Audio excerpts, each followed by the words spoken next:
ఇవాళ కాంగ్రెస్ పార్టీ అంటే secularism, socialism, inclusive growth. అదే బీజేపీ అంటే non secular, capitalistic, non inclusive growth.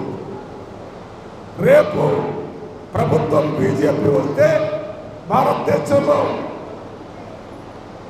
ఈ రాజ్యాంగాన్ని రద్దు చేసి మన ధర్మశాస్త్రాన్ని మళ్ళీ ప్రవేశపెట్టి కుల వ్యవస్థను దేశంలో దించి ఎస్సీలు, ఎస్టీలు, బీసీలు, మైనార్టీలు 70 సంవత్సరాల్లో జరిగినటువంటి అభివృద్ధిని మళ్ళీ 100 సంవత్సరాలకి వెనక తీసుకుపోవాలనే ఉద్దేశంతోనే బీజేపీ ప్రభుత్వం వస్తే మన ముస్లింలకి, ఎస్సీలకి, ఎస్టీలకి, బీసీలకి, మైనార్టీలకి, ఎకనామికల్లీ బ్యాక్వర్డ్ వాళ్ళకి రిజర్వేషన్ చేస్తారని బహిరంగంగా home minister of India Amit Shah గారు ప్రకటన చేశాడంటే ఈ బీజేపీ ఈ రాజ్యాంగానికి ఎంత వ్యతిరేకంగా ఓపెన్గా మాట్లాడుతున్నారు.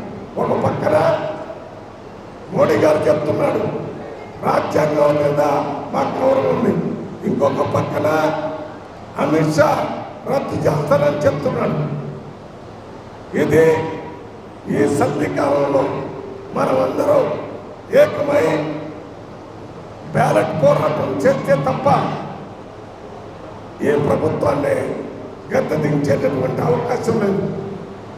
అందువల్ల మీ అందరికీ మరొక్కసారి కాంగ్రెస్ పార్టీతో ఇండియా కూటమిగా భారతదేశం మొత్తంలో కలిసి పోరాటం చేయటమే కాకుండా తెలంగాణలో కాంగ్రెస్ పార్టీకి ఓటేయాలనేటటువంటి విధానంగా నిర్ణయాన్ని తీసుకుని ఇంత పెద్ద మీటింగ్ని పెట్టి ఈ మీటింగ్కి రాష్ట్ర కార్యవర్గ సెక్రటరీని వీరయ్య గారిని కూడా పిలిచి ఇక్కడ ఉన్నటువంటి జిల్లా నాయకులందరినీ పిలిపించి ఇంత పెద్ద కార్యక్రమాన్ని ఏర్పాటు చేసినందుకు మరొకసారి కాంగ్రెస్ పార్టీ తరఫున అందరికీ నా ప్రత్యేక కృతజ్ఞతలు తెలియజేస్తున్నాను.